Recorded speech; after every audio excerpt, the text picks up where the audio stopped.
për ta njohur dhe për ta kuptuar Ullonin. Ja, nuk më lëviz. Nuk më lëviz e vërtet është.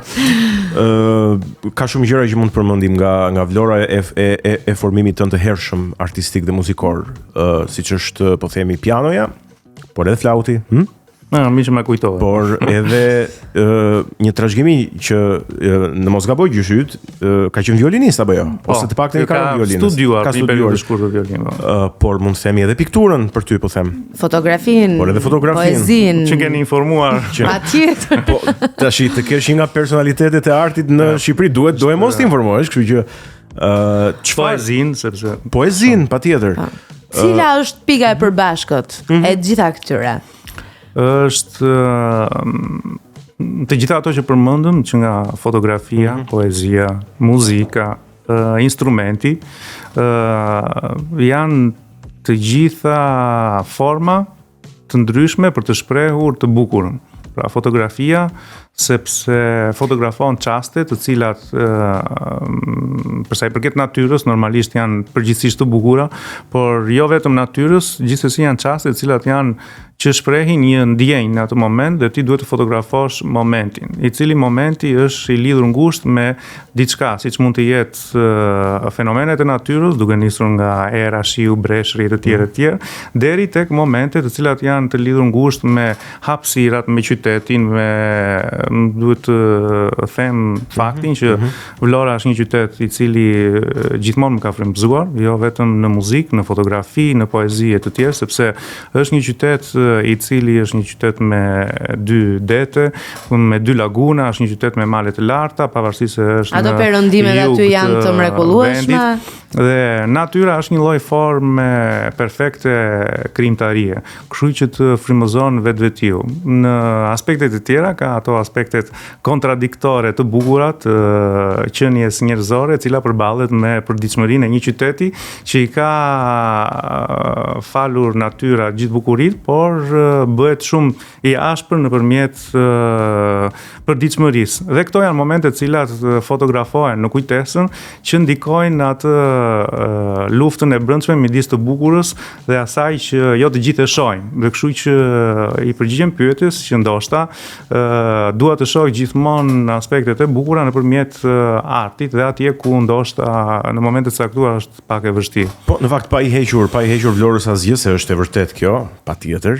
Por unë mendoj që ose më saktë po e bëj në formë pyetje, Aulona, a vin të gjitha, a vjen e bukura paket në rastin tënd, pra ndjesia estetike, aftësia artistike, paket, pra e bukura kur vjen, nuk vjen copa, nuk vjen vetëm këtu dhe jo aty, po vjen së bashku, vjen ensemble, po themi. Nuk e di, unë them që ndonjëherë njerëzimi, sidomos vitet e fundit, shoh që shumë prej njerëzve të cilët kanë mundësi që nëpërmjet momenteve shumë të vogla, edhe nëpërmjet mundësive shumë të vogla, të gjejnë të bukurën dhe ta shijojnë dhe të jap një gëzim të brendshëm, gjë që nuk e shoh kollajt e njerëzit të cilët vuajnë ose në kuptimin nuk e gjejnë veten në aspekte shumë sipërfaqësore, sepse ndoshta u mungon pikërisht ky aspekt i të ndjerit, të emocioneve nëpërmjet dhe gjërave të vogla, siç është natyra, poezia, muzika, kontakti me njerëz të cilët mund të gjejnë një aspekt ndryshe nga vetja e tyre, por që mund t'i plotësoj. Kështu që unë nuk është të nisem për të plotësuar një paket ose një puzzle të vetes time.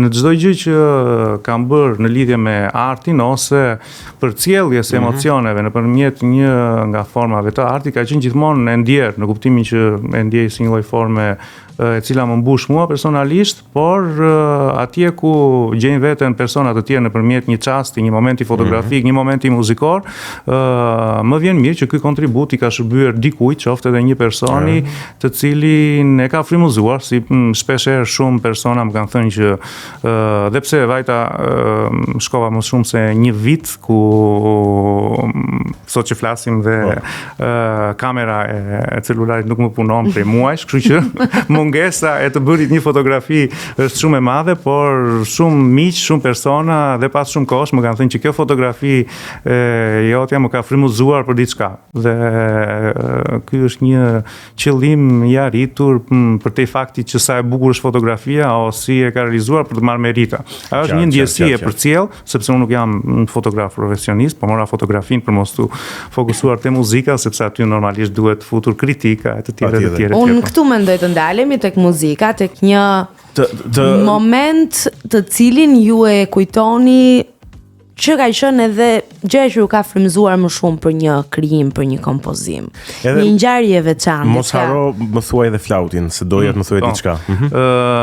Kam pas disa momente për sa i përket emocioneve të marra, por edhe ndjesive pas gjithmonë aty dyshimit, në kuptimin kur krijon një vepër muzikore, thua a ja vlen, në kuptimin që pse e bëj, pse do e bëj kështu, në kuptimin po sikur ta kisha bërë kështu, po çfarë do të mendoj, çfarë do thon, do mirëpritet, si do ekzekutohet. Janë të gjitha pyetje të cilët kompozitori bën ashtu si dhe njerëz të tjerë në profesione të ndryshëm, një arkitekte, nuk e di ti. Por kur përballesh drejt për së drejti, sepse e bukura e muzikës është që ti je i zhveshur nga çdo lloj mbështetje, sepse je në sken, qoftë me krijimtarinë tënde, qoftë me interpretimin tënd. Dhe përballja, sidomos te krijimtaria, që është diçka e re, se nëse flasim që një interpretues do të interpretojë një vepër të Beethovenit, dikush e ka dëgjuar nga dikush tjetër mund të thotë që e preferova, luajti këtë moment më mirë, më dhuroi emocione, pavarësisht se teknikisht dikush tjetër ishte më i mirë e të tjerë. Pra futen gjitha këto aspekte. Kurse te krijimtaria është diçka e re, dhe që gjithë presin një gjë që nuk e kanë dëgjuar ndonjëherë më parë. Unë të të një shembull konkret, diçka konkrete. Do të merja shembullin para një viti e gjysmë, 2 vjet nuk mbaj mend, më është komisionuar, më shkërkuar që të krijoja një vepër me një tekst të Nën Terezës, ku kjo vepër u krijua për një kor mix dhe u interpretua për herë të parë, pra premierë absolute në Italinë, Venecia, në komunën e Pordenones, në Duomon e Madhe, në Kishën e Madhe. Dhe ishte një vepër premierë e cila i dedikohej Nën Terezës me tekstin Nën Terezës. Në atë koncert që zgjaste pothuajse diku të 2 orë, kishte vepra të cilët ishin autor të mirë njohur ndërkombëtar të periudhave të ndryshme. Dhe duke përballur me këtë sfidë të madhe, sepse është vetëm fakti i përdorimit të figurës Nën Terezë dhe tekstit në një kontekst të muzikës korale, ishte një festival i rëndësishëm i muzikës korale, të gjithë do të presin këtë vepër dhe më të mirën, dhe aq më tepër me një kontekst ku bëhet fjalë për një nga figurat që ka dhënë më shumë kontribut dhe më të njohura ndërkombëtarisht. Kështu që fokusi do të ishte edhe më i lartë se sa të kisha kompozuar një vepër për detin, do ishte një vepër si gjitha tjera, të cilat mund të jetë shumë e bukur, por